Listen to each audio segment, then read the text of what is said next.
ప్రకటించినటువంటి పల్లె ప్రగతి, పట్టణ ప్రగతి వెలవెలపోవడమే కాకుండా ప్రజల ద్వారా ఎన్నుకోబడ్డటువంటి ప్రజాప్రతినిధులు ఈ కార్యక్రమాల్లో పాల్గొనడానికి ముఖం చాటేసే పరిస్థితి వచ్చింది. ఒక్క మాటలో చెప్పాలంటే మేం పాల్గొనలేము, మీరు చెప్పే మాటలకి మీరు చేస్తున్న పనికి పొంతన లేదు, కేసీఆర్ గారి నిర్ణయాల వల్ల ముఖమెత్తుకొని తిరిగిన పరిస్థితి వచ్చింది, ప్రజాప్రతినిధులుగా అవమాన భారంతో కుమిలిపోయే పరిస్థితి వచ్చిందని చెప్పి ప్రతినిత్యం పేపర్లలో, టీవీలలో పుంకాలుగా వార్తలు వస్తూ ఉన్నాయి. సర్పంచులుగా వాళ్ళకు వచ్చే గ్రాంట్స్ 15th ఫైనాన్స్ కమిషన్ కానీ అంతకు ముందున్న 14th ఫైనాన్స్ కమిషన్ గ్రాంట్స్ మాత్రమే వస్తున్నాయి. ఎక్కడ కూడా రాష్ట్ర ప్రభుత్వం గ్రామాల అభివృద్ధి కోసం బడ్జెట్ అలొకేషన్లో పెట్టింది కానీ డిపార్ట్మెంట్స్ వారీగా పనుల అభివృద్ధి కోసం నిధులు ఇచ్చింది కానీ లేదు. కేవలం కేంద్ర ప్రభుత్వం ఇచ్చేటువంటి గ్రాంట్స్ కానీ దానికి సమానంగా ఇచ్చేటువంటి రాష్ట్ర ప్రభుత్వ గ్రాంట్స్ కానీ వీటితోటే అభివృద్ధి తప్ప ఎక్కడ కూడా రాష్ట్ర ప్రభుత్వం ఫోకస్డ్గా గ్రామాలలో అభివృద్ధి పనులు చేయట్లేదు. ఈ నిధులు కూడా రాష్ట్ర ప్రభుత్వం కేంద్రం ఇచ్చిన డబ్బుల్ని వాడుకొని సకాలంలో బిల్లులు ఇవ్వకపోవడం వల్ల ఆ నిధులతో చేసే పని కూడా సక్రమంగా జరగట్లేదు. ఇవాళ ఈయన చెప్పుకుంటున్నటువంటి ఈ తడి చెత్త, పొడి చెత్త షెడ్లు కావచ్చు, శ్మశాన వాటికలు కావచ్చు, రైతు కేంద్రాలు కావచ్చు, గ్రామ పంచాయతీ బిల్డింగ్స్ కావచ్చు, గ్రామాలలో కడుతున్న మురికి కాలువలు కావచ్చు, వేస్తున్న సీసీ రోడ్లు కావచ్చు, ఇవన్నీ కూడా ఉపాధి హామీ పని ద్వారా అంటే కేంద్ర ప్రభుత్వం ఇచ్చేటువంటి నరేగా నిధుల నుంచి 90% నిధులు కేంద్ర ప్రభుత్వాన్ని, 10% నిధులు మాత్రమే రాష్ట్ర ప్రభుత్వాన్ని, ఆ నిధుల ద్వారా మాత్రమే పనులు అవుతున్నాయి తప్ప గ్రామాలలో రాష్ట్ర ప్రభుత్వం ఎక్కడ కూడా నేరుగా డబ్బులు ఇచ్చి అభివృద్ధి చేసే ప్రయత్నం చేస్తలేదు. ఇవాళ గ్రామాలలో ముఖ్యమంత్రి గారు అసెంబ్లీ వేదిక మీద ప్రగల్భాలు పలికిండ్రు. గ్రామాలు బాగుంటేనే ఈ రాష్ట్రం బాగుపడదని చెప్పి నేను అన్ని పోస్ట్ కూడా ఫిలప్ చేస్తా అని చెప్పి విఆర్ఓలు కావచ్చు, గ్రామ కార్యదర్శులు కావచ్చు, మొన్నటికి మొన్న తీసేసేటువంటి ఫీల్డ్ అసిస్టెంట్లను కూడా తీసుకుంటానే మాట కావచ్చు. వీటన్నిటిలో కూడా ఇవాళ విఆర్ఏలు వాళ్ళకు ఇచ్చిన మాట ప్రకారంగా జీతభత్యాలు పెంచక వాళ్ళు నిత్యం మంత్రుల చుట్టూ, ఎమ్మెల్యేల చుట్టూ ముఖ్యమంత్రి గారి ప్రాపకం కోసం, ముఖ్యమంత్రి గారి అనుమతి కోసం ఎదురు చూసే పరిస్థితి వచ్చింది.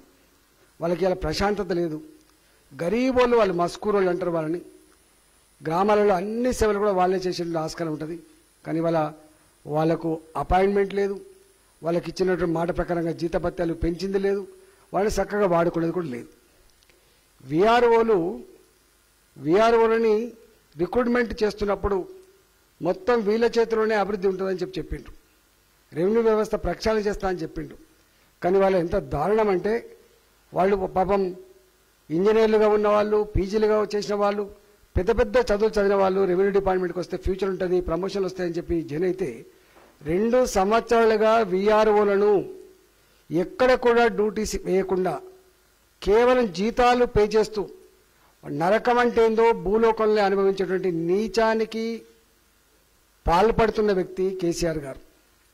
ఇప్పటికి కూడా వాళ్ళు కన్నీళ్లతో మాకు మొన్న ఎయిర్పోర్ట్లో పోతే కోవిడ్ పేషెంట్లు అవునా కాదా నిర్ధారించుకోవడానికి మమ్మల్ని వేసింది సార్, మేము రెవెన్యూ డిపార్ట్మెంట్లము, మేము చేస్తున్న పని గిది, మా చదువుకు మా డిపార్ట్మెంట్కు మేము చేస్తున్న పని సంబంధం లేదని చెప్పి వాళ్ళు వేసే పరిస్థితి వచ్చింది.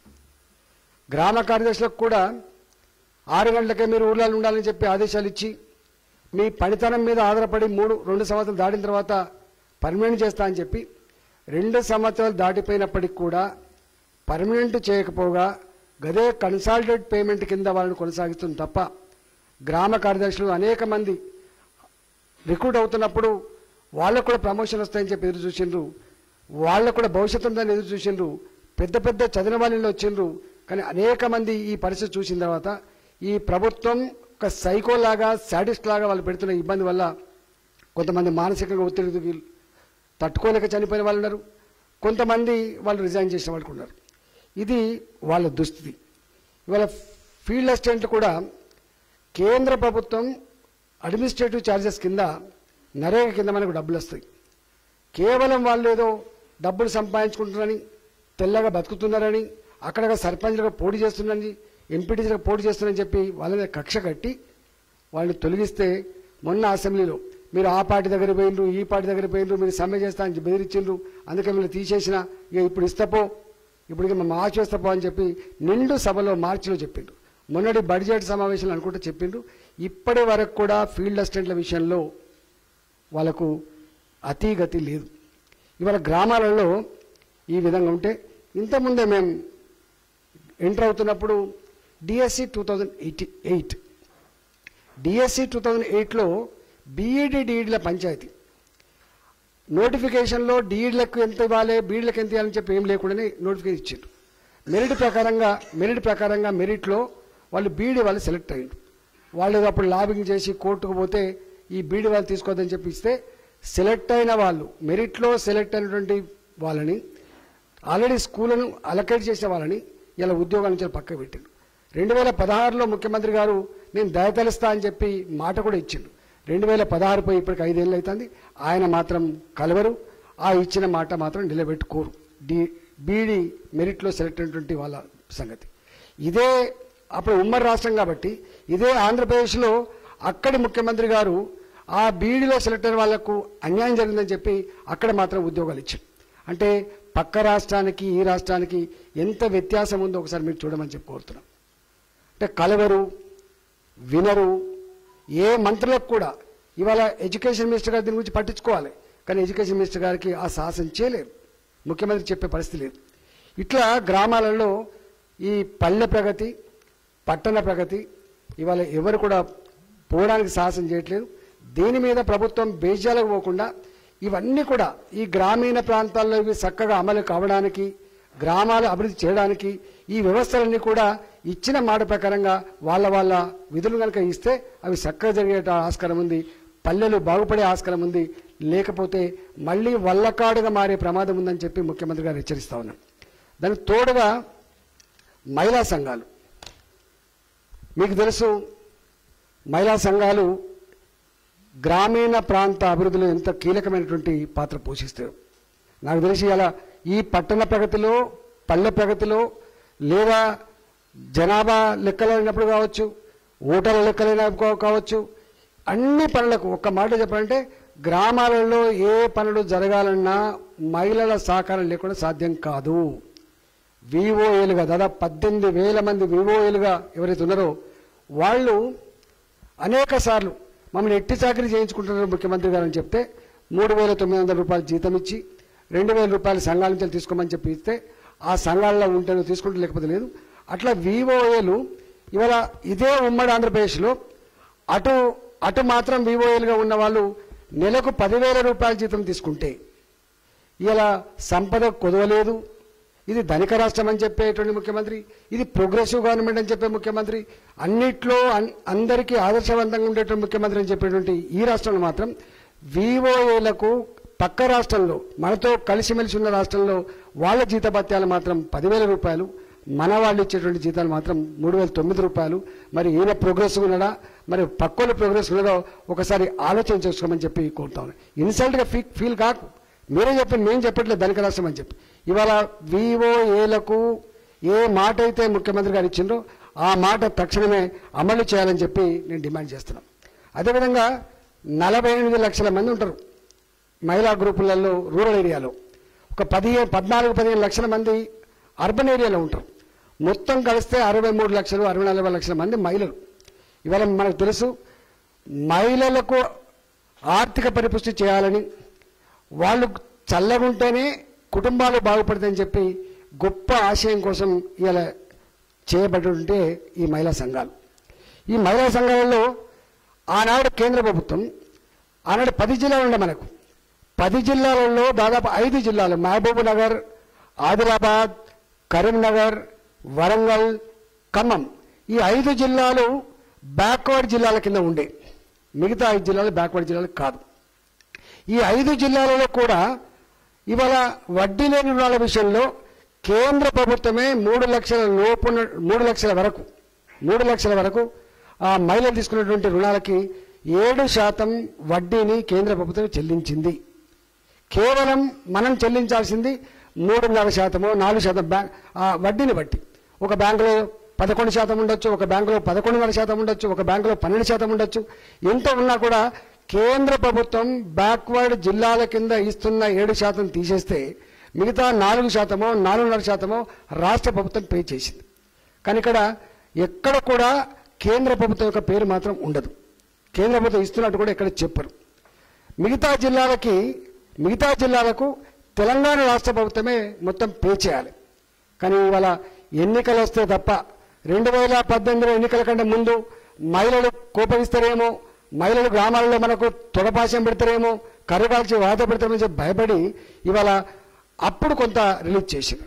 ఇవాళ మళ్ళీ 31 మార్చి 2022 ఇప్పటి వరకు దాదాపు 3,000 కోట్ల పైచిలకు ఇలా బాకీలు పడ్డాయి.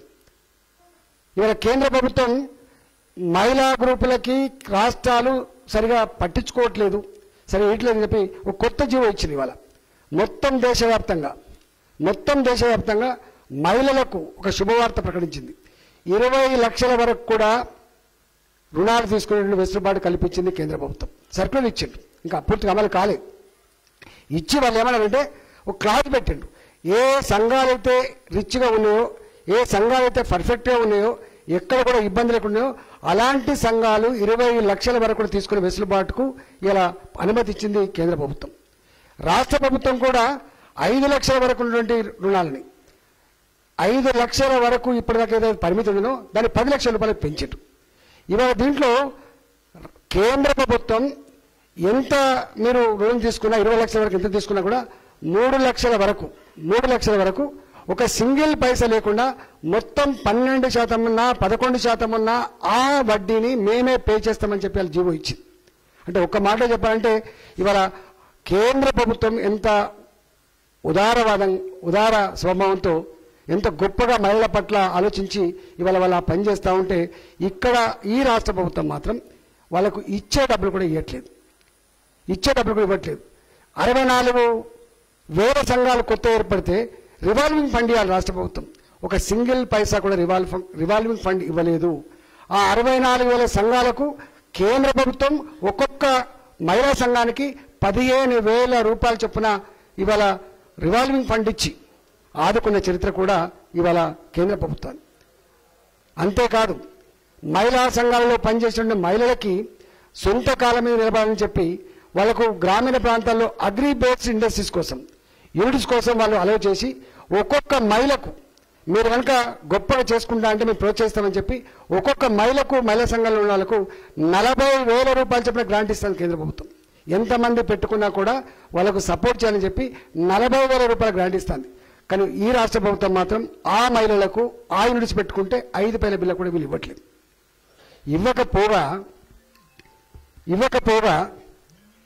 కేవలం ఎన్నికలు వస్తే పైసలు. మొన్న మా హుజరాబాద్ ఎన్నికలు వచ్చి అంతకుముందు 2018లో ఎన్నికలు వస్తున్న కూడా కొన్ని డబ్బులు రిలీజ్ చేశారు.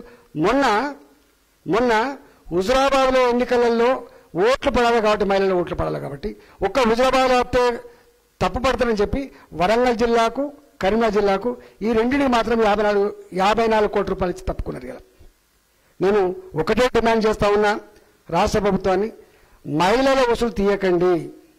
గ్రామాలలో కుటుంబాలను సాధేవాళ్ళు, గ్రామాలలో అంతో ఇంతో ఎకనామికల్ యాక్టివిటీ కొనసాగిందంటే ఇవాళ ఆత్మహత్యలు లేకుండా ఉన్నాయంటే మహిళల యొక్క కృషి వల్లనే. కాబట్టి మహిళా సంఘాలని నిర్వీర్యం చేయకుండా మహిళలకు ఇవ్వాల్సినటువంటి ఆ డ్యూస్ ఏవైతున్నాయో 3,000 కోట్ల పైసలు డ్యూస్ ఏవైతున్నాయో తక్షణమే చేయాలని చెప్పి నేను డిమాండ్ చేస్తా ఉన్నా. రివాల్వింగ్ ఫండ్ కొత్త సొసైటీలు ఏవైతే ఏర్పడాయో, సంఘాలు ఏర్పడాయో వాళ్ళకు ఇవ్వాలని చెప్పి రెండో డిమాండ్ చేస్తా ఉన్నా. మూడవది, మహిళలకి ప్రోత్సాహకంగా ఇచ్చినటువంటి గ్రాంట్స్ ఏదైతుందో రాష్ట్ర ప్రభుత్వం కూడా ఇవ్వాలని చెప్పి కూడా నేను డిమాండ్ చేస్తా ఉన్నా.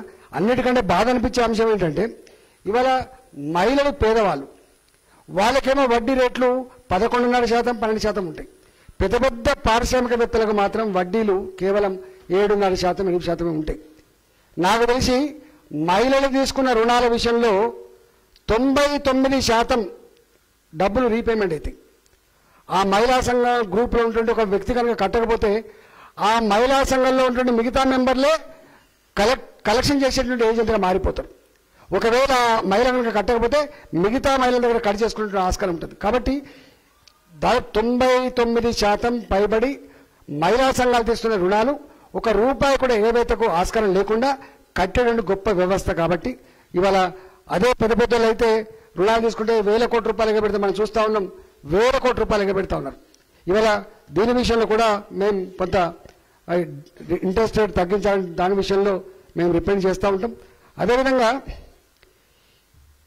అభయహస్తం, పాపం ఆనాటి ప్రభుత్వాలు ఉమ్మడి ఆంధ్రప్రదేశ్ రాష్ట్రంలో అనేక స్కీములు వచ్చినాయి. మహిళలకు 1 కాదు 2 కాదు కొంత ఆదుకోవాలని చెప్పి, పిల్లలకు స్కాలర్షిప్ రూపంలో ఇవ్వాలని చెప్పి, అర్ధాంతరంగా చనిపోతే కుటుంబాలను ఆదుకోవాలని చెప్పి, వాళ్ళకు రిటైర్మెంట్ అయితే ఒక ఉద్యోగి రిటైర్డ్ అయితే ఎట్లయితే కొంత లంసమ్ అమౌంట్ వస్తుందో అదేవిధంగా పెన్షన్ ఎట్లా అవుతుందో అట్లా ఇవ్వాలని చెప్పి ఒక అభయహస్తం అనేటువంటి స్కీమ్ వచ్చింది. దాంట్లో ఆ స్కీమ్ 2009 ప్రారంభమైంది. ఆ స్కీమ్ 2009 ప్రారంభమైంది. దాంట్లో సంఖ్య 22,32,000 మంది ఉన్నారు. అభయహస్తం కోసం ఆనాడు స్కీమ్ లాంచ్ చేస్తే 22 లక్షల పైచిలకు మంది దాంట్లో సభ్యత్వం పొందారు. దాంట్లో రోజుకొక రూపాయి చొప్పున 360 రోజులు ₹365 మహిళలకు పే చేయాలి. ₹365 గవర్నమెంట్ ఆఫ్ ఆనాడు ఆంధ్రప్రదేశ్ పే చేస్తుంది. ఈ రెండు జమ చేస్తూ ఉంటారు. 18 సంవత్సరాల పైబడి ఉన్న మహిళ 59 సంవత్సరాల లోపు ఉన్న మహిళలు దీంట్లో చేరేటువంటి ఆస్కారం ఉంటుంది. దీంట్లో దాదాపుగా ఈ కొంతమంది 7 సంవత్సరాలు పే చేయొచ్చు, కొంతమంది 20 సంవత్సరాలు పే చేయొచ్చు. ఎందుకంటే వయసును బట్టి ఉంటుంది. కొంతమంది 18 సంవత్సరాలకు ఎంటర్ అవుతారు ఈ స్కీమ్లో, కొంతమంది 50 సంవత్సరాలకు ఎంటర్ అవుతారు. దాన్ని బట్టి వాళ్ళు పే చేస్తూ ఉంటారు. దాంట్లో వాళ్ళ కనీస పెన్షన్ 58 సంవత్సరాలు నిండిన తర్వాత కనీస పెన్షన్ ₹500 నుంచి ₹2,800 వస్తుంది. ఇలా ఈ అభయహస్తంలో గొప్పతనం ఏంటంటే ₹500 నుంచి వాళ్ళు కట్టిన డబ్బు బట్టి ₹2,800 వరకు వస్తుంది. అదేవిధంగా వాళ్ళ పిల్లలకి 9th class, 10th class, 11th class, 12th class ఈ 4 సంవత్సరాల కాలం పాటు ఆ పిల్లలకి సంవత్సరానికి ఒక అబ్బాయికి ఒక అమ్మాయికి ₹1,200 చొప్పున వాళ్ళు స్కాలర్షిప్ ఇస్తారు. ఇద్దరు ఉంటే 2400 × 4 years. ఇట్లా ఆ స్కాలర్షిప్ అంటే చదువుకున్న పిల్లలకు పుస్తకాలకు బట్టలకు ప్రతి సంవత్సరం స్కాలర్షిప్ రూపంలో వస్తుంది. అదేవిధంగా వాళ్ళకి ఎక్కడన్నా యాక్సిడెంటల్ డెత్ అయిందనుకోండి ₹75,000 వస్తాయి. ₹75,000 సపోజ్ ఒకవేళ యాక్సిడెంట్లో మనిషి బతికుండు కూడా పూర్తి స్థాయిలో పని చేయకుండా కూడా ₹75,000 వస్తాయి. ఆయన జీవితంలో పనికి అక్కర రాకపోయినా ఆయన మరణించినా కూడా ₹75,000 వస్తాయి. పార్షల్లీ అంగవైకల్యం చెందితే ₹32,500 వస్తాయి. సహజ మరణం కనుక జరిగితే, యాక్సిడెంట్ డెత్ కాకుండా సహజ మరణం జరిగితే అభయహస్తంలో ₹30,000 వచ్చేటువంటి ఆస్కారం ఉంటుంది. దీంట్లో ఈ ముఖ్యమంత్రి గారు నేను కళ్యాణ లక్ష్మి ఇస్తున్నా అని చెప్పి ఈ స్కీమ్ కథం పట్టించి అక్కడ వాళ్ళు దాదాపు 7 సంవత్సరాలు డబ్బులు కట్టిండు. 7 సంవత్సరాలు కట్టిన డబ్బులు వాళ్ళు కట్టిన డబ్బు కావచ్చు, ఆనాటి ఉమ్మడి ఆంధ్రప్రదేశ్ రాష్ట్రంలో ప్రభుత్వం కట్టిన డబ్బులు కావచ్చు, ఈ రెండింటి జమ చేస్తే ఎల్ఐసిలో వచ్చే వడ్డీ కావచ్చు, మొత్తం కలిపితే ₹1,070 కోట్ల అయిందండి. మరి స్కీమ్ మూసేసినప్పుడు ఈ డబ్బులు ఈ ₹1,070 కోట్ల డబ్బుని ఎవరైతే 22 లక్షల మంది ఉన్నారో వాళ్ళకి పంచాల్సిన ఎక్కడ ఉండే, కానీ ఎక్కడ కూడా పంచకుండా మొన్న ఒక సంఘటనలో మాత్రం ₹17 కోట్ల ఇచ్చారు.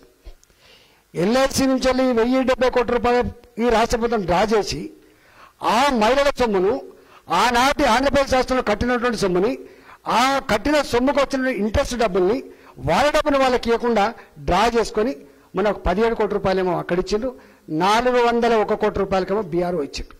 అంటే రాష్ట్ర ప్రభుత్వం మహిళల కళలో మట్టి కొడుతుందా, మహిళలకి ఆదుకుంటుందా, దీన్ని బట్టి మనకు అర్థం కావాలి. నేను తెలంగాణ ఉంటున్న మా మహిళా ఆడబిడ్డలకు, మా తల్లులకు నేను విజ్ఞప్తి చేస్తున్నా, అభయహస్తంలో మనం కట్టిన డబ్బులు కూడా కేసీఆర్ గారు పే చేయకుండా ఉంటున్నారంటే మన పట్ల వారికి ఏ భావన ఉందో ఒకసారి అర్థం చేసుకోమని చెప్పి నేను వినమ్రంగా విజ్ఞప్తి చేస్తా ఉన్నాను. అంటే చెప్పే మాటలకి మాటలే చెప్తే నేను మీ ఇంట్లో పెద్దన్న లెక్క ఉంటా, మేనమామ లెక్క ఉంటా, కొడుకు లెక్క ఉంటా అని చెప్పిన ముఖ్యమంత్రి గారు, నేను ఇంతకుముందు చెప్పినటువంటి ఇది వాస్తవమా కాదా, మహిళా సంఘాలకు ఇచ్చే డబ్బులు ఇవ్వని మాట వాస్తవమా కాదా, వాళ్ళని ఇబ్బంది పెడుతున్న మాట వాస్తవమా కాదా, అభయహస్తాన్ని ఎత్తేసి వాళ్ళ కళ్ళల్లో మట్టి కొట్టి వాళ్ళ డబ్బులు కూడా వాళ్ళు వాడుకున్న వాస్తవమా కాదా ఆలోచన చేయాలి. అదేవిధంగా జనసీయ బీమా అని ఒకటి ఉండే, అది 2007లో వచ్చింది. ఈ ప్రభుత్వం వచ్చిన తర్వాత దాన్ని ఆర్పేసిండ్రు. అంటే ఆనాటి ప్రభుత్వాలు ఏదో రూపంలో మహిళలకు 1 కాదు 2 కాదు 3 4 ఉండాలి, వాళ్ళకు వెసులుబాటు కల్పించాలని చెప్పి జనసీ బీమా, దీంట్లో వాళ్ళు కట్టే డబ్బులు 165 రూపాయలు సంవత్సరం కడతారు, 10 రూపాయలు సర్వీసింగ్ ఛార్జ్ కడతారు, మొత్తం కలిపితే 175 రూపాయలు. దీంట్లో కూడా న్యాచురల్ చచ్చిపోతే 30,000 రూపాయలు వస్తాయి, యాక్సిడెంట్ చచ్చిపోతే 75,000 రూపాయలు వస్తాయి. అదేవిధంగా ఫిందల్ ఖర్చులకు, చావు ఖర్చులకు కూడా 5,000 రూపాయలు ఇస్తారు. ఇక్కడ కూడా 9వ తరగతి 10వ తరగతి 11వ తరగతి 12వ తరగతి ఈ 4 సంవత్సరాలు కుటుంబంలో 2 పిల్లలకి 1,200 రూపాయలు చొప్పున వస్తుంది. దీన్ని కూడా తెలంగాణ రాష్ట్రం ఏర్పడిన తర్వాత మహిళలకు ఈ జనశ్రీ బీమాను దూరం చేసి వాళ్ళ కళ్ళలో మట్టి కొట్టిండు. అదేవిధంగా ఆమ్ ఆద్మీ బీమా అని దీంట్లో ఉండే, ఇక్కడ ఉపాధి హామీ కూలీలకు ఉండే, భార్యాభర్తలకు 2 కలిసి, భార్య చనిపోయినా భర్త చనిపోయినా వాళ్ళకు కొంత వెసులుబాటు కల్పించాలని చెప్పి ఆమ్ ఆద్మీ బీమా వాళ్ళు సంవత్సరానికి కట్టాల్సిన డబ్బులు 12 రూపాయలు మాత్రమే. ఇది కేంద్ర ప్రభుత్వం వీళ్ళ కొంత మనం సపోర్ట్ చేయాలనే ఉద్దేశంతో 12 రూపాయలు సంవత్సరానికి కడితే, దాంట్లో కూడా సాధారణ మనమైతే 30 రూపాయలు, యాక్సిడెంటల్ డెత్ అయితే 75,000 రూపాయలు. అదేవిధంగా అంటే ఎవరు చనిపోయినా వస్తుంది. దీంట్లో కూడా చనిపోయినప్పుడు ఫిన్నర్ ఖర్చు కోసం 5,000 రూపాయలు ఉంటుంది. సేమ్ స్కాలర్షిప్ కూడా 9th to 12th వరకు 2 పిల్లలకి 1,200 రూపాయల కూడా స్కాలర్షిప్ వస్తుంది. దీంట్లో ఏ స్కీమ్ సంబంధం ఉండదు. దీనికే వస్తుంది, దానికే వస్తుంది. మూడిట్లో కూడా వచ్చే ఆస్కారం ఉంటుంది. దీన్ని కూడా ముఖ్యమంత్రి కేసీఆర్ గారు తెలంగాణ రాష్ట్రం వచ్చిన తర్వాత ఆమ్ ఆద్మీ మిమ్మల్ని కూడా తెచ్చి బంగారు తల్లి అని ఆనాడు కిరణ్ కుమార్ రెడ్డి ముఖ్యమంత్రి గారు అన్నప్పుడు పెట్టింది. వారిప్పుడు నేను దేశంలోనే కళ్యాణ లక్ష్మి చాలా గొప్పగా అంటాడు. ఈ బంగారు తల్లి అనే దాంట్లో ఎంత గొప్ప సుగుణాలు ఉన్నాయంటే, మన అది ఆంధ్రప్రదేశ్ రాష్ట్రమే కావచ్చు, ఆనాటి ముఖ్యమంత్రులు తీసుకోవచ్చు, కానీ దాంట్లో ఎంత గొప్పగా ఉన్నాయంటే ఆడపిల్ల పుట్టగానే ఫస్ట్ 2,500 రూపాయలు ఇస్తారు. ఆడపిల్ల పుట్టగానే ఫస్ట్ 2,500 రూపాయలు ఇస్తారు. సంవత్సరం నుంచి 2 సంవత్సరాల వరకు టీకాల కోసం 1,000 రూపాయలు ఇస్తారు. అదేవిధంగా 3 సంవత్సరాల నుంచి 5 సంవత్సరాల లోపు ఉన్న పిల్లలు అంగన్వాడీ సెంటర్లు కనుక వాళ్ళు కేర్ తీసుకుంటే వాళ్లకు సంవత్సరానికి 1,500 రూపాయలు చొప్పున ఆ 3 సంవత్సరాలు ఇస్తారు. అదేవిధంగా ఫస్ట్ క్లాస్ నుంచి 5th క్లాస్ వరకు 5 సంవత్సరాలు దాటిన తర్వాత అంగన్వాడీ సెంటర్లలో వాళ్ళ బాల్యం అయిపోయిన తర్వాత స్కూల్లోకి వస్తారు. కాబట్టి 1వ తరగతి నుంచి 5వ తరగతి వరకు సంవత్సరానికి 2,000 రూపాయలు, 6వ తరగతి నుంచి 8వ తరగతి వరకు సంవత్సరానికి 2,500 రూపాయలు, 9వ తరగతి నుంచి 10వ తరగతి వరకు సంవత్సరానికి 3,000 రూపాయలు చొప్పున, అదేవిధంగా ఇంటర్ ఫస్ట్ ఇయర్ సెకండరీకి 3,500 రూపాయలు చొప్పున, డిగ్రీ అయితే 4,000 రూపాయలు చొప్పున ఇవ్వడమే కాకుండా ఇంత సపోర్ట్ వాళ్ళు చదువుకున్న పీరియడ్లో, ఎదిగిన పీరియడ్లో ఆడపిల్లలకు సపోర్ట్ కాకుండా ఆనాడే 18 సంవత్సరాల తర్వాత పెళ్లి చేసుకునే పిల్లలు కావచ్చు, లేకపోతే పెళ్లి చేసుకోకుండా కూడా 50,000 రూపాయలు ఇస్తారు. ఒకవేళ కనుక వాళ్ళు డిగ్రీ పూర్తయితే పెళ్లి చేసుకున్నా పెళ్లి చేసుకోకపోయినా 1,00,000 రూపాయలు ఇచ్చేటువంటి స్కీమ్ ఉండేది. ఇవాళ ఈ స్కీమ్ కూడా కథం పట్టించాం 2016లో కదా. అంటే ఆనాడు ఉమ్మడి ఆంధ్రప్రదేశ్లో మహిళల కోసం, మహిళల భద్రత కోసం, మహిళలకు వెసులుబాటు కల్పించాలని చెప్పి ఇట్లాంటి స్కీమ్స్ అని కూడా పెడితే ఇవన్నీ కూడా ఎత్తేసి ఇవాళ నేను ఇళ్లలో మేనమామలాగా మీకు కళ్యాణ లక్ష్మి ఇస్తున్నా అని చెప్పి 1,00,000 రూపాయలు ఇచ్చి ఇవాళ వీటికి వచ్చే బెనిఫిట్స్ కంటే అవి పెద్ద బెనిఫిట్ కాదు. మీరు ఒకసారి మహిళలు ఆలోచించాలని చెప్పి కోరుతా ఉన్నా. మరొకసారి ముఖ్యమంత్రి కేసీఆర్ గారిని ఆడబిడ్డల ఉసురు పోసుకోవద్దు, మహిళలను మోసం చేయొద్దు, నీ అవసరాల కోసం వాడుకునే ప్రయత్నం చేయకండి. మీ ఎక్కడ మీటింగ్ ఉన్నా కూడా బస్సులలో మా వాళ్ళు ఇప్పుడు ఉపాసం ఉండి నీ మీటింగ్ కోసం వస్తున్నారు, సక్సెస్ చేస్తున్నారు. నువ్వు ఏ మీటింగ్ అని తీసుకో, ఎవరు పెట్టినా కూడా లక్షలాది మంది మహిళలు ఇవాళ తరలించే ప్రయత్నం చేస్తున్నారు. అలాంటి మహిళలకు ఇబ్బంది కలగకుండా ఉండాలని ఇవాళ వాళ్లకు ఇవ్వాల్సిన బకాయిలు మొత్తం పే చేయాలని, వివోలకు ఇచ్చేటువంటి జీతభత్యాలు ఆంధ్రప్రదేశ్ లెక్క పెంచాలని, అదేవిధంగా ఇతరత్ర ఏవైతే అభయాస్తం కింద వాళ్ళకి రావాల్సిన 1,070 కోట్లలో ఇప్పుడు ఇచ్చినటువంటి 418 కోట్లు కాకుండా మిగతా డబ్బులు కూడా అభయాస్తంలో ఉన్నటువంటి సభ్యులకు చెల్లించాలని చెప్పి నేను డిమాండ్ చేస్తున్నా. లేకపోతే మహిళా లోకం మీకు గ్రామీణ ప్రాంతాల్లో ఎట్లా బుద్ధి చెప్పానో, మీకు ఎట్లా మీకు గుణపడని చెప్పానో తప్పకుండా చెప్తానని చెప్పి హెచ్చరిస్తాను. భారతీయ జనతా పార్టీగా ఈ అన్ని సమస్యల మీద మేము తప్పకుండా దృష్టి పెడతాం. వాళ్ళు కనుక చేయకపోతే ఏం చేయాలో తప్పకుండా వాళ్ళకు పూర్తి స్థాయిలో అండగా ఉంటామని చెప్పి తెలియజేస్తాను. కేంద్ర ప్రభుత్వ పరంగా వచ్చేటువంటి ఈ సపోర్ట్ని ఇంకా ఎఫెక్ట్గా వచ్చినట్టుగా, డైరెక్ట్గా వచ్చినట్టుగా ఇప్పటికే ప్లాన్ చేస్తాను.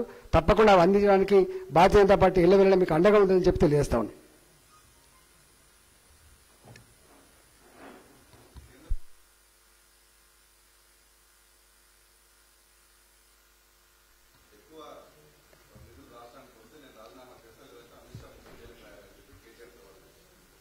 ఇక్కడ ఇష్యూ, నేను పాత ఆర్థిక మంత్రిని, ముఖ్యమంత్రి గారు చర్చకు వస్తారా, ఇప్పటి ఆర్థిక మంత్రి గారు చర్చకు వస్తారా రమ్మని చెప్పండి, నేను మాట్లాడతాను. ఎందుకంటే నిధులు అనగానే ఒకే రకమైన నిధులు ఉండవు. గతంలో చెప్పినా మళ్ళీ చెప్తున్నా, ట్యాక్స్ డెవల్యూషన్ అన్ని రాష్ట్రాలకు జనాభా ప్రాతిపదిక కావచ్చు, లిటరసీ రేట్ కావచ్చు, గ్రీన్ కవర్ కావచ్చు, అనేక రకాల పారామీటర్స్ ఉంటాయి. ఈ మొత్తం ట్యాక్స్ డెవల్యూషన్లో తెలంగాణ రాష్ట్ర ప్రభుత్వానికి వచ్చేటువంటి ట్యాక్స్ డెవల్యూషన్ 2.4445 అనుకుంటా. అది బాజాప్తా వస్తుంది. దాంట్లో ఎవరి పైరవక్కర్లేదు. ఎవ్రీ మంత్ టెన్షన్గా చక్కగా వచ్చి మన దగ్గర చేస్తూ ఉన్నవాడు వాస్తవమా కాదా, వాటి 2014 నుంచి 2022 వరకు ఎన్ని వచ్చినాయో వాటి లెక్క ఉంటుంది, బాజాప్తా నేను అందిస్తా. నంబర్ 1. నంబర్ 2 ఏంటంటే సిఎస్ఎస్ ఉంటుంది, సెంట్రల్లీ స్పాన్సర్ స్కీమ్స్. ఈ సిఎస్ఎస్ కింద కూడా గతంలో ఈ రాష్ట్ర ప్రభుత్వం ఖర్చు పెట్టిన దాని మీద ఆధారపడి, సపోజ్ నరేగాకు డబ్బులు ఇస్తారు, ఆ సంవత్సరం ఎట్లా ఖర్చు పెట్టిందో చూసి ఆ ఖర్చు పెట్టగలిగే స్తోమత ఉందా లేదా, వాడుకునేటువంటి స్తోమత ఉందా లేదా, అది ఎన్ఆర్హెచ్ఎం కింద కావచ్చు, నరేగా కావచ్చు, లేకపోతే ఇతరత్ర కావచ్చు, వాటి కింద సిఎస్ఎస్ కింద మనకు కొన్ని వస్తాయి. పిఎంజెస్వై రోడ్లు కావచ్చు, సిఆర్ఎఫ్ సెంట్రల్ రోడ్ ఫండ్ కింద వచ్చే రోడ్లు కావచ్చు, ఇలా అనేక డిపార్ట్మెంట్ సపోర్ట్ చేసేటువంటి అగ్రికల్చర్ కావచ్చు, ఇట్లుంటాయి. దాంట్లో ఇతర రాష్ట్రాల కంటే కూడా నేను మాట్లాడే కాదు, స్వయంగా ముఖ్యమంత్రి గారు అసెంబ్లీ వేదిక మీద స్వతంత్రం వచ్చినప్పటి నుంచి తెలంగాణ వచ్చే నాటికి 2500 కిలోమీటర్ల నేషనల్ హైవేస్ ఉంటే ఈ 5-6 సంవత్సరాల కాలంలోనే అంతకంటే ఎక్కువ సాధించుకున్న ఘనత తెలంగాణ రాష్ట్ర ప్రభుత్వం చెప్పి నేను చెప్పట్లే, వారు చెప్పిండ్రు. లెక్క తీయండి ఒకసారి, ఎట్లొచ్చినాయి మరి. 2014 నుంచి ఇప్పటి వరకు నేషనల్ హైవేస్ ఎవరిస్తారు? కేంద్ర ప్రభుత్వం ఇవ్వాలి కదా, వారే ఒప్పుకున్నారు కదా. ఎట్లా తక్కువ చూస్తున్నారని చెప్తావు, ఎట్లా వివక్ష ఉందని చెప్తావు? 3వది. 4వది ఎఫ్ఆర్బిఎం రుణాలే. ఎక్కడ కూడా మనకు రావాల్సిన గ్రాంట్స్ విషయంలో ఏదైనా బ్యాక్వర్డ్ జిల్లాలు ఉండే గతంలో ఇప్పుడు లేవు, అయిపోయింది. మన గతంలో సిఎస్టీ కంపెన్సేషన్ ఉండే, అయిపోయింది. మనకైనా జిఎస్టీ కంపెన్సేషన్ ఉంటుంది, అది చట్టబద్ధంగా ఉంటుంది, వస్తాయి. అంటే ఒక్క మాట చెప్పంటే కేంద్ర ప్రభుత్వానికి రాష్ట్రాలకు ఏదో 10,000 కోట్లు 20,000 కోట్ల గ్రాంట్ ఇచ్చేటువంటి స్కోప్ ఉండదు. తప్పు. ఏ రాష్ట్రానికి కూడా ఇవ్వదు. ఇస్తే వీళ్ళు వాడుకుంటే ఎన్ఆర్హెచ్ఎం కింద డబ్బులు ఎక్కువ వాడుకుంటే కొంత ఎక్కువ సపోర్ట్ చేసే ఆస్కారం ఉంటుంది. వచ్చే సంవత్సరం, అది కూడా ఈ సంవత్సరం కాదు. కేంద్ర ప్రభుత్వంలో ఒకసారి బడ్జెట్ అలొకేషన్ చేసిన తర్వాత 99% తూచా తప్పకుండా అమలు చేస్తారు తప్ప దాంట్లో కోత పెట్టే పరిస్థితి ఉండదు. మన రాష్ట్రంలాగా 1000 కోట్లు ఇస్తాం, మాకు మహిళా సంఘాలకు పోయిన సంవత్సరం 3,000 కోట్లు ఇస్తా అని చెప్పారు. మహిళా సంఘాలకు బడ్జెట్లో 3,000 కోట్ల రూపాయలకు వడ్డీ లేని రుణాల కింద ఇస్తా అని చెప్పిండ్రు, కానీ ఇవ్వలే. రాష్ట్ర ప్రభుత్వం లెక్క ఉండదు, కేంద్ర ప్రభుత్వం పెట్టిందంటే 99% ఇచ్చే ప్రయత్నం చేస్తారు వచ్చే సంవత్సరం. ఇవి కాకుండా ఉత్తగానే మీరు డబ్బులు ఇస్తారనేది తప్పు. 3వది, ఇవన్నీ కూడా డార్క్లో ఉండేది కాదు, సిఎస్ఎస్ కింద డార్క్ ఉండేది కాదు. ట్యాక్స్ డెవల్యూషన్ చట్ట ప్రకారం వస్తుంది. నేషనల్ హైవేస్ తెలుసు, సిఆర్ఎఫ్ కింద తెలుసు, నరేగా తెలుసు. ఇవన్నీ ఉన్న తర్వాత కూడా ఊరికనే వెకిలిగా మాట్లాడడం అనేది తగదు. అయినా ఇంకొక మాట పదే పదే చెప్తున్నా, రాష్ట్ర ప్రభుత్వమైనా కేంద్ర ప్రభుత్వమైనా మోడీ గారు ఎప్పుడు కూడా నేను ఇస్తున్నా అని గుర్తుపెట్టుకోండి. నేను ఇస్తున్నా అని చెప్పి ఇంతవరకు ఇప్పుడు అనలే. మోడీ గారు నేను సేవకుణ్ణి, ప్రజల ప్రాణాలకి ప్రజల ఆస్తులకి రక్షణదారుని నేను, కాపలదారుని నేను, ఉన్నంతలో నీకు ఇచ్చే ప్రయత్నం చేస్తున్నా అంటాడు మోడీ గారు. కానీ వీరేమంటారు, మీకు మేనమామగా కళ్యాణ లక్ష్మి ఇస్తున్నా అంటాడు, నేను ఇస్తున్నా అంటాడు. అరే ఇవన్నీ ప్రజలు చెమట వడిపి శ్రమ చేస్తే కేంద్రానికి ట్యాక్సుల రూపంలో పోతాయి, రాష్ట్రానికి ట్యాక్సుల రూపంలో పోతాయి. కేంద్రానికి 2 అదనపు బాధ్యతలు ఉంటాయి. ఒకటి రక్షణ రంగం ఉంటుంది, రాష్ట్రానికి సంబంధించినటువంటి రక్షణ రంగం ఒకటి ఉంటుంది, ఇంకా కొన్ని ఇట్లాంటి space, science and technology, space సంబంధించి కొన్ని ఉంటాయి. వాటి తప్పకుండా కేంద్ర ప్రభుత్వం డబ్బులు వసూలు చేసుకొని పాకిస్తాన్ పంపిస్తుందా? డబ్బులు చేసుకొని అమెరికా పంపిస్తుందా? డబ్బులు చేసుకొని ఈ రాష్ట్రాలలోనే అభివృద్ధి చేస్తుంది. రాష్ట్రాల అభివృద్ధిలోనే దేశ అభివృద్ధి ముడిపడి ఉందని చెప్పినటువంటి మానేడు నరేంద్ర మోడీ గారు, గుర్తుపెట్టుకోండి. రాష్ట్రాల అభివృద్ధి కాకుండా దేశం బాగుపడని చెప్పినటువంటి వ్యక్తి నరేంద్ర మోడీ గారు. వారికి ఆ కాన్సెప్ట్ ఉంది, ఆ బ్రాడ్నెస్ ఉన్నది, ఆ గొప్పతనం ఉన్నది. బాడీలో క్యాన్సర్ పుండు పుడితే బాడీకి పుండు పుట్టిన కానీ చచ్చిపోతుంది, మనిషి చచ్చిపోతాడు. ఇవాళ అందుకని రాష్ట్రాలు కూడా ఇబ్బడి ముబ్బడిగా మాటలు ఇచ్చి డబ్బులు ఇష్టపడిగా వచ్చేస్తున్నారు. అప్పులపాలు అవుతుంది, రేపు ఏమైనా అయితే దేశం దాన్ని మూల్యం చెల్లించేస్తుందని చెప్పి భయపడుతున్నది. ఇలా అలార్మింగ్ సిచ్యువేషన్ ఉన్నది. ఇలా నేను పదే పదే చెప్తా ఉన్నా. నేను ఇలా మీరు ఎక్కడంటే అక్కడ మొన్న బడ్జెట్ పెట్టిండ్రు, 2,55,000 కోట్లు పెట్టిండ్రు. దాంట్లో నేను చెప్పిన, నేను ఇదంతా మోసపు బడ్జెట్, తప్పుడు లెక్కలు, రాని డబ్బులకు మీరు లెక్కలు చూపిండ్రు. ఇట్లా మీరు సభను తప్పుదో పట్టించడం అంటే ప్రజలను మోసం చేయడమే, దానికి ఇంకో మాట లేదు. మీరు ఎందుకు పట్టించుకోవట్లేదని చెప్పి అడిగిన. మొన్న పెట్టిన బడ్జెట్ మీద 2022-2023 పెట్టిన బడ్జెట్ మీద, ఆ బడ్జెట్ పుస్తకాల్లో పెట్టినటువంటి అంకెలలో ఒక 50 నుంచి మొదలుపెట్టి 70,000 కోట్ల రూపాయలు వచ్చేటివి కాదు, కేవలం అంకెల కోసం పెట్టిండ్రు, ప్రజలను మోసం చేయడం కోసం పెట్టిండ్రు అని చెప్తా. దీని మీద చర్చకు రమ్మని చెప్పండి. వాళ్ళు చెప్తున్న విషయంలో ఎక్కడంటే అక్కడ హ్యాబిట్ చౌరస్తాకి వస్తారా, లేకపోతే అసెంబ్లీకి వస్తారా, రమ్మని చెప్పండి. అమరవీర స్థూపం దగ్గర రమ్మని చెప్పండి. ఎట్లా చేసినండి మీరు? నేను చెప్పిన 68,000 కోట్ల రూపాయలు తెలంగాణ రాష్ట్రం వచ్చినాడు. ఎఫ్ఆర్బిఎం రుణాలు 68,000 crore రూపీస్, గ్యారంటీ రుణాలు 6,000 కోట్లు, both put together 74,000 crore rupees. ఇవాళ అకార్డింగ్ టు కాగ్ 3,29,000 కోట్లు ఎఫ్ఆర్బిఎం రుణాలు, గ్యారంటీ రుణాలు 1,35,000 కోట్లు. ఇవి కాకుండా కూడా కాగ్ మన తప్పట్టింది ఎక్కడ అంటే, పనులు చేసుకొని కూడా పనులు చేయించిన కాంట్రాక్టర్లకి, మధ్యాహ్న భోజనం వంట వండిన వాళ్ళకి, ఇవాళ చిన్న చిన్న ఉద్యోగాలు చేసేటువంటి అవుట్సోర్సింగ్ ఉద్యోగులకి, చిన్న చిన్న పనులు చేస్తున్న సర్పంచ్లకు ఇవ్వాల్సిన, ఎంపీటీసీలకు ఇవ్వాల్సిన వాళ్ళకి, ఎంపీటీసీలకు అయితే పైసలు లేవనుకో, జెడ్పీటీసీలు ఎంపీపీలు మొత్తం నిర్వహణ అయిపోయినాయి, ఇస్తలేరు. 40,000 నుంచి 50,000 కోట్ల రూపాయలు ఉండొచ్చని అంచనా. అంటే 5 లక్షల కోట్ల పైచలు బాకీలు ఉన్నాం మనం. నేను పదే చెప్తున్నా, ఇవాళ ఆటో నడుపుకునే ఇంట్లో ఒక అమ్మాయి పుడితే, ఒక అబ్బాయి పుడితే, నీ కళ్యాణ లక్ష్మి 1,00,000 రూపాయలు ఇస్తా అంటారు. కానీ ఆ పుట్టే ఆడపిల్లకు 1,25,000 అప్పుతో, 1,25,000 అప్పుతో పుడుతున్న విషయం మర్చిపోకండి. కూరగాయలు అమ్ముకునే తల్లి కావచ్చు, కూలి చేసుకునేటువంటి తల్లి కావచ్చు, ఆటో నడుపుకునే తండ్రి కావచ్చు, రెక్కల కష్టం నమ్ముకునే ఏ పూటకు ఆ పూటకే బతికే వాళ్ళు కావచ్చు. దాంట్లో వీళ్ళు వాళ్ళు తేడా లేదు. తెలంగాణ గడ్డ మీద ఎవరు డెలివరీ అయినా పుట్టేటువంటి ప్రతి పిల్ల మీద 1,25,000 అప్పుతో పుడుతున్నమాట. వాస్తవమా కాదో చెప్పాలి. అసమానం ఇది బాగా బ్రహ్మాండమైన ఉన్నది. మీకు పర్ క్యాపిటల్ ఇన్కమ్ పెరిగింది, ఇది పెరిగింది, బుకాయిస్తున్నావు. ఒక తాగుడు ద్వారా తెలంగాణ ప్రజల్ని నువ్వు గుంజుతున్న డబ్బు 40,000 కోట్ల రూపాయల పైన. 10,000 కోట్లు ఉండే ఇంతకుముందు, 40,000 crores అయింది. ఈ 40,000 కోట్లలో ఎన్ని పుస్తకాలు తెగిపోతున్నాయి, ఎంతమంది పిల్లలు అనాథలవుతున్నారు ఉండగా. నీకు ప్రజల క్షేమం గురించి పట్టించుకోవు, ప్రజల సావుల గురించి పట్టించుకోవు, పిల్లల ఆదాల గురించి పట్టించుకోవు, ఆడపిల్లల విడోస్ గురించి పట్టించుకోవు. నీకు ఏమైనా పైసలు తప్పుకోవట్లేదు.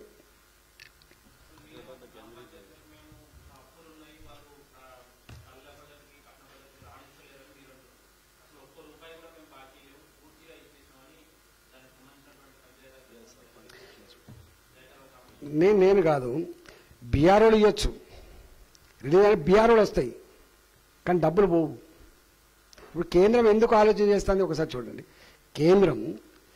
కేంద్రం ఇచ్చే పైసలు కూడా రాష్ట్ర ప్రభుత్వ ఖజానాలకు వచ్చి మళ్ళీ చేరాలంటే 2 నెలలు 3 నెలలు అవుతుంది, ఇబ్బంది పడుతున్నారు. డెవలప్మెంట్, గ్రామాల డెవలప్మెంట్ కదా అని చెప్పి వాళ్ళు ఎందుకు ఇవాళ నేరుగా డబ్బులు ఇచ్చే ప్రయత్నం చేస్తున్నారు చెప్పండి. ఇవాళ ఉపాధి హామీ కూలీలకు ఎందుకు నేరుగా డబ్బులు వస్తున్నాయి మీరు చెప్పండి. ఎక్కడో కూడా లేట్ అవుతుంది, మంచిది కాదు ఈ దేశానికి. పేదలు కదా వాళ్ళ కాన్సెప్ట్ ఉంటుంది కదా. రెండవది, ఇప్పుడు నేను పక్కకు పెట్టు, మీరు గ్రామాలకు పోండి, గ్రామాలకు పోయి సర్పంచ్లు పనిచేసిన కాడ డబ్బులు వస్తున్నాయా లేవా? ఇక్కడ దారి తప్పి మా ఎంపీటీసీలో, మా ఎంపీపీలో, మా జెడ్పీటీసీలో ఏదో కాంట్రాక్ట్ పని చేస్తే డబ్బులు వస్తున్నాయా లేదా? మా మధ్యాహ్న భోజనం వండేటువంటి వాళ్ళకి డబ్బులు వస్తున్నాయా లేదా? గ్రామ పంచాయతీలలో పనిచేసేటువంటి సిబ్బందికి డబ్బులు వస్తున్నాయా లేదా? అవుట్ సోర్సింగ్లో పనిచేసే వాళ్ళకి డబ్బులు వస్తున్నాయా లేదా? మీరు చెప్పండి. మీరు గంత ఎందుకండి? 1వ తారీఖు నాడు జీతాలు పడేటువంటి ఈ రాష్ట్ర సాంప్రదాయంలో జిల్లాలను గ్రూపులుగా విడగొట్టి ఒక్కొక్క గ్రూపు జిల్లాలకు ఒక్కొక్కసారి జీతాలు చెల్లిస్తున్నమాట వాస్తవమా కాదా? పేపర్లలో రేపు జీతభత్యాలు కూడా ఇచ్చే పరిస్థితి లేకపోవచ్చు, ఏం చేయాలో కుస్తీలు పడుతున్నమాట వాస్తవమా కాదా? సగం జీతం ఇవ్వనా, మొత్తం జీతం ఇవ్వనా, ఎట్లా అనేటువంటి మాట చెప్తున్నమాట వాస్తవం కాదా? ఇవాళ పైరవి చేసుకున్న వాళ్ళకే బిల్లులు వస్తున్నాయి, నోరు లేని వాళ్ళకి బిల్లు వస్తలేవని చెప్పి గగ్గోలు పెడుతున్నమాట వాస్తవమా కాదా? నేను చెప్పట్లేదండి, మీ పత్రికలు రాస్తున్నాయి, మీ టీవీలో చూపిస్తున్నారు. నేను ఒక్కడే అడుగుతున్నా, ఈ రాష్ట్రంలో ఏం జరుగుతుందో నేను ఒక్కడే అడుగుతున్నా, ఎందుకు వీళ్ళు సమాచార హక్కు చట్టం కింద సమాచారం ఇస్తారు చెప్పండి మీరు. ఇవాళ పబ్లిక్ డొమైన్లో ఇవన్నీ కూడా పబ్లిక్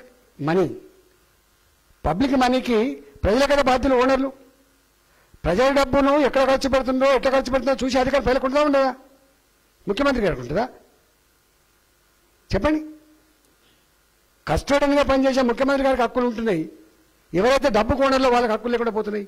న్యాయం ఇది? మీరు ఎక్కడైనా పోండి, మీరు సమాచార హక్కు చట్టం కింద ఎక్కడైనా సమాచారం మీకు వస్తుందా?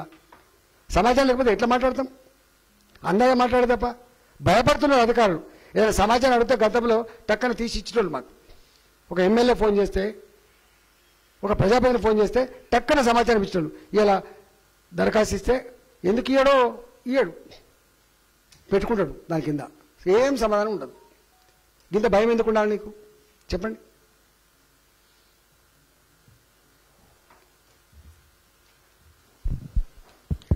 ధన్యవాదాలు.